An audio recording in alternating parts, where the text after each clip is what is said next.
నమస్కారం అండి. ఇది తాడూరు శివాలయం సంబంధించి ఇది కాకతీయుల కాలంలో 1000 సంవత్సరాల క్రితం స్థాపించబడింది. చాలా పవర్ఫుల్ శివాలయం ఇది. ఇక్కడికి సంబంధించి ప్రతి శివరాత్రి రోజు శివ కళ్యాణం చాలా అంగరంగ వైభవంగా జరుగుతుంది. దానికి ఇక్కడి నుంచి అన్ని ప్రాంతాల నుంచి చాలా ప్రజలు వచ్చి స్వామివారి ఆశీర్వాదం తీసుకుంటారు. ఇక్కడ ఈ విధంగానే పెళ్లి కాని వాళ్ళకైనా గానీ, ఉద్యోగం రాని వాళ్ళకైనా గానీ, పిల్లలు కాని వాళ్ళకైనా గానీ ఇక్కడ పూజలు చేస్తే వాళ్ళకి అనుకున్న ఫలితాలు వస్తాయని చాలా భక్తుల నమ్మకం. అందువల్ల ఇక్కడికి స్వామివారు చాలా శక్తివంతులు. అందుకే చాలా అన్ని రకాల ప్రాంతాల నుంచి ప్రజలు ఉద్యోగం రాకపోయినా గానీ, పిల్లలు కాకపోయినా గానీ, వివాహం కాకపోయినా గానీ ఇక్కడికి వచ్చి స్వామివారి దర్శనం చేసుకుని స్వామివారికి సేవ చేస్తే వాళ్ళు అనుకున్న ఫలితాలు అవుతాయని నమ్మకం. అందువల్ల అన్ని రకాల ప్రాంతాల నుంచి, అన్ని ఏరియాల నుంచి, వివిధ రాష్ట్రాల నుంచి కూడా ప్రజలు వస్తారు. ఇక్కడ నుంచి ప్రతి సంవత్సరం ఇక్కడ శివ కళ్యాణం జరుగుతుంది. దానికి సంబంధించిన చందాలైనా ఏమైనా గానీ, అమెరికా నుంచి అయినా కానీ, ఆస్ట్రేలియా నుంచి అయినా కానీ ఇక్కడ నుంచి భక్తులు చందాలు వస్తారు. వాళ్ళకి అంత నమ్మకం ఇక్కడ శివాలయం పైన.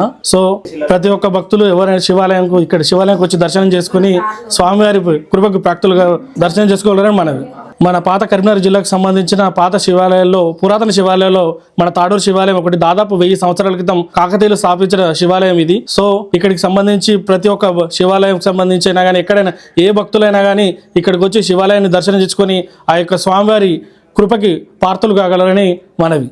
ఇంతటి ప్రాముఖ్యత కలిగిన ఈ శివాలయాన్ని అందరూ తప్పకుండా దర్శించుకోండి. శివరాత్రి రోజు దర్శించుకుంటే విశేష ఫలితాలు ఉంటాయి. అందరికీ శివరాత్రి శుభాకాంక్షలు. హర హర మహాదేవ్. ఓం నమః శివాయ.